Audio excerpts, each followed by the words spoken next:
Quality और consistent performance के लिए सिर्फ सिल्वर पंप्स एंड मोटर्स, नाम याद रखना।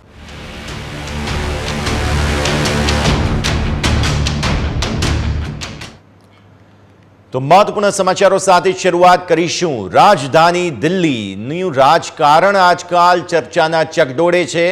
હવે રાષ્ટ્રપતિ શાસન દિલ્હીમાં લાગે તેવા પ્રકારની સ્થિતિ ઉત્પન્ન થઈ છે। બીજેપીના 7 ધારાસભ્યોએ રાષ્ટ્રપતિ શાસન લગાવવા માટે માગ કરી છે, ત્યારે 7 ધારાસભ્યોએ રાષ્ટ્રપતિ શાસન લગાવવા માટે રાષ્ટ્રપતિને પત્ર લખ્યો છે। રાષ્ટ્રપતિએ ગૃહ મંત્રાલયને આ સમગ્ર મુદ્દે જાણકારી આપી છે અને જો ગૃહ મંત્રાલય તરફથી લીલી ઝંડી મળી ગઈ તો તુરંત જ રાષ્ટ્રપતિ શાસન દિલ્હીમાં લાગુ પડી જશે। પરંતુ બીજેપીના ધારાસભ્યોએ 6 તારીખે રજૂઆત કરી હતી। દિલ્હીના મંત્રીએ 12 એપ્રિલે આશંકા વ્યક્ત કરી દીધી હતી કે દિલ્હીમાં રાષ્ટ્રપતિ શાસન લાગુ પડી શકે છે। તમે ઘટનાક્રમ જુઓ તો હજુ તો હમણાં જ 6 તારીખે ધારાસભ્યોએ રજૂઆત કરી છે, પરંતુ 12 એપ્રિલે આપના ધારાસભ્ય મંત્રાલય તરફથી જ આશંકા વ્યક્ત કરી દેવામાં આવી હતી। के लोगों को और देश के लोगों को ये बताना चाहूंगी कि दिल्ली की चुनी हुई सरकार, आम आदमी पार्टी की सरकार, अरविंद केजरीवाल की सरकार के खिलाफ एक बहुत बड़ा राजनीतिक षड्यंत्र प्लान किया जा रहा है। हमें विश्वसनीय सूत्रों से पता चला है कि आने वाले कुछ दिनों में केंद्र सरकार, भारतीय जनता पार्टी शासित केंद्र सरकार दिल्ली में राष्ट्रपति शासन लगाने वाली है। તો આપે સાંભળ્યું આ 12 એપ્રિલના આતિશીજી કે જેમણે આમ આદમી પાર્ટી તરફથી એક સ્ટેટમેન્ટ જાહેર કરતા કહ્યું હતું કે દિલ્હીમાં રાષ્ટ્રપતિ શાસન બીજેપીની સરકાર લગાવી શકે છે અને હવે આખરે 6 સપ્ટેમ્બર 12 એપ્રિલથી 6 સપ્ટેમ્બર સુધીનો સમય લાગ્યો, પરંતુ 6 સપ્ટેમ્બરે આ સમગ્ર મુદ્દે હવે કાર્યવાહી શરૂ થઈ હોય તેવા પ્રકારની સ્થિતિનું નિર્માણ થયું છે। તો દિલ્હીમાં જો ગૃહ મંત્રાલય તરફથી, કારણ કે પહેલાં આ ધારાસભ્યોએ રાષ્ટ્રપતિ ભવનને પત્ર લખ્યો, રાષ્ટ્રપતિ ભવને ગૃહ મંત્રાલયને જાણ કરી છે અને જો ગૃહ મંત્રાલય તરફથી એક વખત હા આવી ગઈ તો તુરંત જ દિલ્હીમાં રાષ્ટ્રપતિ શાસન લાગી શકે છે।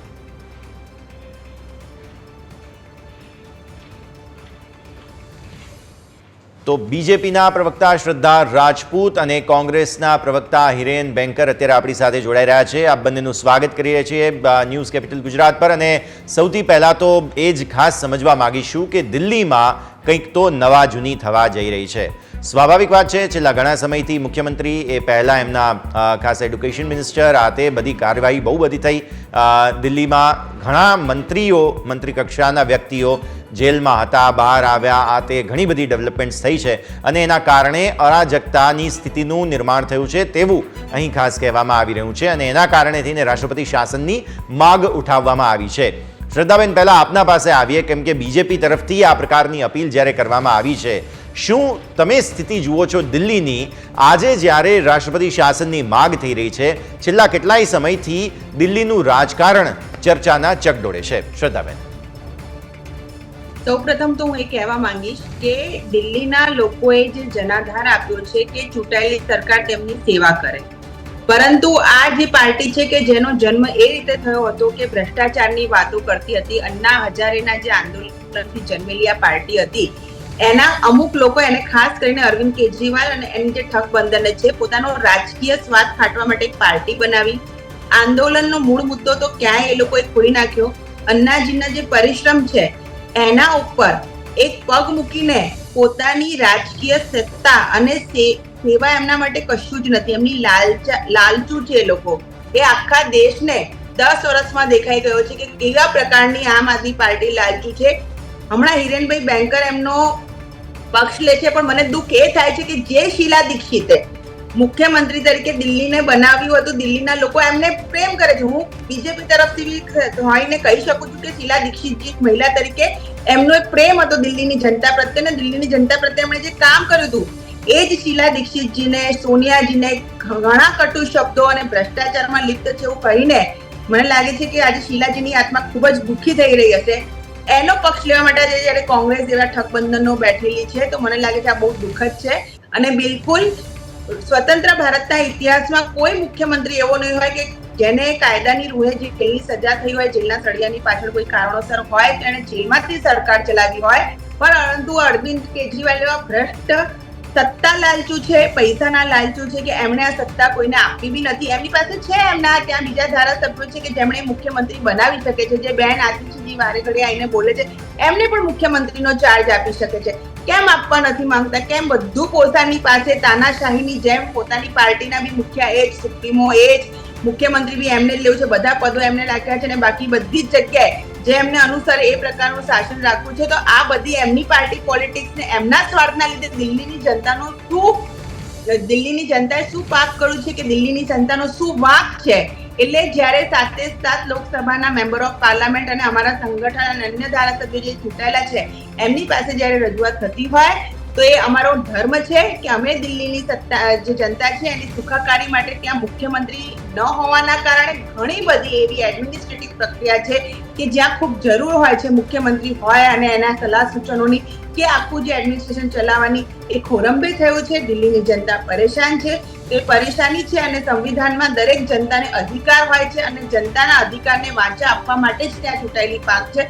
તો મને લાગે છે કે દિલ્હીની જનતાને આ રીતે જે આમ આદમી પાર્ટીની ભ્રષ્ટ નીતિ છે એનાથી બચાવવા માટે જે પ્રકારના પ્રયત્નો કેન્દ્રની સરકારે લેવા જોઈએ એ બિલકુલ લેવા જોઈએ, કારણ કે અલ્ટિમેટલી કેન્દ્ર સરકાર અને અમારા મેમ્બર ઓફ પાર્લામેન્ટ અને ચૂંટાયેલા લોકોની પ્રાયોરિટી દિલ્હીની જનતાની સેવા કરવાની છે. બિલકુલ. હિરેનભાઈ, તમારા પાસે આવીએ અને આપણી સાથે અમારા પોલિટિકલ એડિટર મયુર પણ જોડાઈ રહ્યા છે, તેમનું પણ સ્વાગત કરીશું. અને હિરેનભાઈ, તમારું જે છે તે ખાસ ઓપનિંગ સ્ટેટમેન્ટ આવે પહેલાં જ શ્રદ્ધાબેને તમારી ખાસ વાતો મૂકી દીધી, પણ મારે એ સમજવું છે કે આમ આદમી પાર્ટી જ્યાં દિલ્હીની ખાસ એક સમય તમે સાથે હતા, નથી આ તે ઇટ્સ કોમ્પ્લિકેટેડ, પણ જ્યાં સુધી વાત આવે છે દિલ્હીની, જ્યાં ચર્ચા બહુ જ લાંબી જે છે તે જોવા મળી છે, રાજધાની દિલ્હીની જે રાજકારણ છે તે બહુ લાંબા સમયથી ચર્ચામાં છે અને હવે રાષ્ટ્રપતિ શાસન જે આતિશીજીએ પહેલાં ચર્ચા કરી લીધી હતી, ખાસ એપ્રિલમાં એમણે કીધેલું હતું અને એ એપ્રિલમાંથી હવે જે ચર્ચા જોવા મળી રહી છે આપણને તે અત્યારે ફિલહાલ 6 સપ્ટેમ્બરના રોજ ફાઇનલી હવે બીજેપી તરફથી કાર્યવાહી શરૂ કરવામાં આવી છે. હિરેનભાઈ, પહેલાં તમારું ઓપનિંગ સ્ટેટમેન્ટ. રાષ્ટ્રપતિ શાસન માટે ઘણી બધી લાંબી પ્રક્રિયા હોય છે ભાઈ, અને એમને રજૂઆત કરવાનો એમનો હક છે. આ જે લોકશાહી છે એમને હક આપે છે કે તમારે જે પ્રસ્તુત કરવું કરી શકો, પણ જે પ્રકારે ઘટનાઓ એ દિલ્હીમાં અને સમગ્ર દેશમાં બનતી હોય અને આપણે પર્ટિક્યુલર એક જ રાજ્ય માટેની વાત કરીને આપણે રાષ્ટ્રપતિ શાસન બતાવતા હોઈએ કે લાગુ કરવાની વાત કરતા હોઈએ, તો દેશી જનતા સમજે છે કે જ્યારે મણિપુર ભડકે બળી રહ્યું છે, મણિપુરના ચૂંટાયેલા ધારાસભ્યો, ચૂંટાયેલા સાંસદ એ વિધાનસભામાં, સાંસદ તરીકે લોકસભામાં, આ તમામ જગ્યાએ સ્પષ્ટપણે કહેતા હોય કે ત્યાં કેન્દ્ર સરકારે આપેલી મદદ અત્યારે સંપૂર્ણપણે નિષ્ફળ ગઈ છે. ત્યાંના મુખ્યમંત્રી ગુહાર કરતા હોય કે અહીંયાના લો એન્ડ ઓર્ડર સિચ્યુએશન છે એ સંપૂર્ણ ધ્વસ્ત થઈ ગયું છે, અહીંયા મદદ કરો. ત્યારે આવા ખરેખર જે ભારતના ઇતિહાસમાં મહિલાઓ સાથે જે ઘટનાઓ નથી બની એવી ઘટનાઓ આજે છેલ્લા 1.5 વર્ષથી મણિપુરમાં બની રહી છે. એવી કોઈ સ્થિતિ આપણે દિલ્હીમાં જોવા નથી મળી રહી. એટલે જો ખરેખર લાગુ કરવું હોય રાષ્ટ્રપતિ શાસન તો એ મણિપુરમાં કરવાની હતી તાતી જરૂર છે. ત્યારે હજુ હમણાં 2 દિવસ પહેલા ત્યાં ઘટનાઓ જે પ્રકારે અત્યારે આકાર પામી રહી છે એ દર્શાવે છે કે જે ખરેખર રાજ્ય ચલાવવા માટે શાંતિ હોવી જોઈએ એ શાંતિ ત્યાં સ્થાપિત થઈ નથી. વાત કરીએ અત્યારે હાલમાં દિલ્હીનું લો એન્ડ ઓર્ડર જે છે એ કેન્દ્ર સરકારના અંડરમાં આવે છે. લો એન્ડ ઓર્ડર સીધા ત્યાં કોઈ બગડેલી નથી. જે પ્રકારની અત્યારે એકેડેમિકની વાત કરીએ, એડમિનિસ્ટ્રેટિવની કામગીરીની વાત કરતા હોઈએ તો એડમિનિસ્ટ્રેટિવ કામગીરીમાં પણ ભારતીય જનતા પાર્ટી ચૂંટાયેલા ધારાસભ્યો પણ છે, ત્યાં ચૂંટાયેલા એના સંસદ સભ્યો પણ છે. જે વ્યવસ્થાતંત્ર પ્રમાણે કામ થતું એ થવું જોઈએ અને હમણાં નામદાર કોર્ટે સૂચન કર્યું છે કે ફાઇલો પર સાઇન કરવાનું કામગીરી કેન્દ્રીય વિભાગ ત્યાંથી કરી શકે છે. એટલે જે પ્રકારની કામગીરી અત્યારે ભૂતકાળમાં ભારતીય જનતા પાર્ટીએ ચૂંટાયેલા ધારાસભ્યો તોડવાના, ચૂંટાયેલા સંસદ સભ્યો તોડવાના, મંત્રીઓ તોડવાના, સરકારો તોડવાની અને આ પ્રકારની જે ગેરબંધારણીય કામકાજ કરવાનો પ્રયત્ન ભૂતકાળમાં કર્યો છે એ સિલસિલો ચાલુ છે. અને અત્યારે ફરીથી રાષ્ટ્રપતિ શાસન લાગુ કરીને ચૂંટાયેલી સરકાર, લોકોની સરકારને પાડવાનો એક નકારાત્મક પ્રયોગ એ દિલ્હીમાં થવા જઈ રહ્યો છે એવું સ્પષ્ટ દેખાય છે. બિલકુલ, તમારા બંનેના ઓપનિંગ કમેન્ટ્સ અમે લીધા છે. આપ અમારી સાથે જોડાયેલા રહેજો. એક વિરામનો સમય થયો છે. વિરામ બાદ આ ચર્ચા આગળ વધારીશું અને સમજીએ કે જ્યારે રાષ્ટ્રપતિ શાસનની વાત થઈ રહી છે તો દિલ્હીમાં કઈ સ્થિતિનું નિર્માણ થઈ શકે છે. વિરામ બાદ.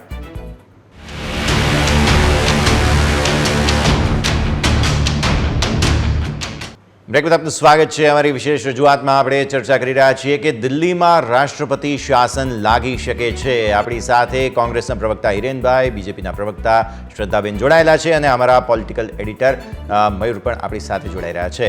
મયુર, દિલ્હીમાં રાષ્ટ્રપતિ શાસનની વાત થઈ રહી છે.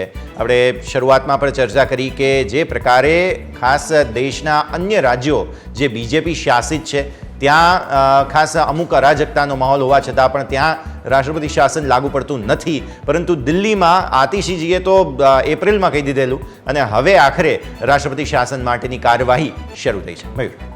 જી બિલકુલ, તમને હમણાં થોડા દિવસ પહેલાંનો કિસ્સો હું જણાવું તો હેમંત સોરેન જે છે તેમની ધરપકડ કરવામાં આવેલી અને તેમણે તાત્કાલિક રાજીનામું એ આપેલું અને નવા મુખ્યમંત્રી તરીકે પોતાની જ પાર્ટીના વરિષ્ઠ ધારાસભ્ય ને શપથ અપાવેલા અને કેબિનેટ નવી બનાવેલી અને તેમને પણ તિહાર જેલની અંદર જ મોકલવામાં આવેલા હતા. ત્યારબાદ કાયદાકીય લડત તેમને લડેલી અને કાયદાકીય લડત બાદ જામીન ઉપર મુક્ત થયેલા અને ફરીથી પોતાના રાજ્યની કમાન તેમને સંભાળેલી અને મુખ્યમંત્રી તરીકે ફરીથી તેમને શપથ ગ્રહણ પણ કરેલા. એ જ રીતે જોઈએ તો દિલ્હી એ પૂર્ણ રાજ્ય નથી. દિલ્હીની અંદર જે લો એન્ડ ઓર્ડર જે છે તે કેન્દ્ર સરકાર પાસે છે. જે વહીવટી તમામ સત્તાઓ જે છે તે આમ આદમી પાર્ટીની સરકાર પાસે છે. અરવિંદ કેજરીવાલ છેલ્લા ઘણા સમયથી જેલની અંદર છે, તિહાર જેલની અંદર તેઓ ગયેલા છે. ભ્રષ્ટાચારના આક્ષેપ સાથે ગયેલા છે અને યસ, વરવી વાસ્તવિકતા એ છે કે અન્ના હજારેએ જે આંદોલન ચાલુ કરેલું હતું ઇન્ડિયા અગેન્સ્ટ કરપ્શન, તેની અંદર જે મુખ્ય લોકો હતા તેમાંના અરવિંદ કેજરીવાલ એક હતા ને આ જે આંદોલન ચાલુ થયું હતું તેના કારણે મનમોહન સરકાર એટલે કોંગ્રેસની યુપીએ સરકાર જે કેન્દ્રમાંથી ગઈ હતી અને એનડીએ સરકાર એટલે મોદીની અધ્યક્ષતાની અંદર જે એનડીએ સરકાર બનેલી એ 2014ની અંદર આવેલી હતી. તેની અંદર પાયો જો નાખ્યો તો આ ઇન્ડિયા અગેન્સ્ટ કરપ્શનનું જે આંદોલન જે થયેલું હતું અન્ના હજારેની અધ્યક્ષતામાં તેને પાયો નાખેલો હતો અને કોંગ્રેસ સરકાર મનમોહન સિંહની જે સરકાર છે તેને ભ્રષ્ટ સરકાર તરીકે આ આંદોલને જનમાનસની અંદર બેસાડી દીધી હતી. આ આંદોલનની અંદર યોગેન્દ્ર યાદવ પણ તેમના સાથી હતા. તે ઉપરાંત જો વાત કરીએ કુમાર વિશ્વાસ એ પણ એમના સાથી હતા. મીડિયા જગતથી પણ જાણીતા સંપાદકો તેની સાથે આ આંદોલનની અંદર જોડાયેલા હતા અને ધીમે ધીમે જે છે તે આ આંદોલન પૂર્ણ થઈ ગયું. ત્યારબાદ રાજકીય પક્ષ બનેલો. અન્ના હજારે ગાંધીજી જેવું જ કહેલું હતું કે આ આંદોલન બાદ કોઈ રાજકીય પક્ષની સ્થાપના ન થવી જોઈએ. એમ છતાં રાજકીય પક્ષની સ્થાપના એ અરવિંદ કેજરીવાલે કરેલી હતી અને ત્યારે જે કેન્દ્ર સ્થાને હતું એ ભ્રષ્ટાચાર સામેની લડત હતી અને પ્રજાને સીધી જ સેવાઓ આપવાની અને જે પ્રજાના ટેક્સના પૈસા જે છે તે વેડફાય નહીં તે કેન્દ્ર સ્થાને હતું. પરંતુ રાજનીતિની અંદર જ્યારે જે પણ નેતા કે પોલિટિકલ પાર્ટી એ નવી આવતી હોય છે ત્યારે તેમનો ઉદ્દેશ્ય સ્પષ્ટ હોય છે, પરંતુ સત્તા મેળવવાની જે જંગ હોય છે તો એની અંદર ક્યાંય ને ક્યાંય કોમ્પ્રોમાઇઝ એ કરવું પડતું હોય છે અને ધીરે ધીરે આમ આદમી પાર્ટીની અંદર પણ એ ચાલુ થયેલું અને ત્યારબાદ તમે જુઓ તો યોગેન્દ્ર યાદવે પણ તેમને છોડી દીધા, કુમાર વિશ્વાસે પણ તેમને છોડી દીધા અને ધીમે ધીમે અરવિંદ કેજરીવાલ એ પાર્ટીના સુપ્રીમો થઈ ગયેલા.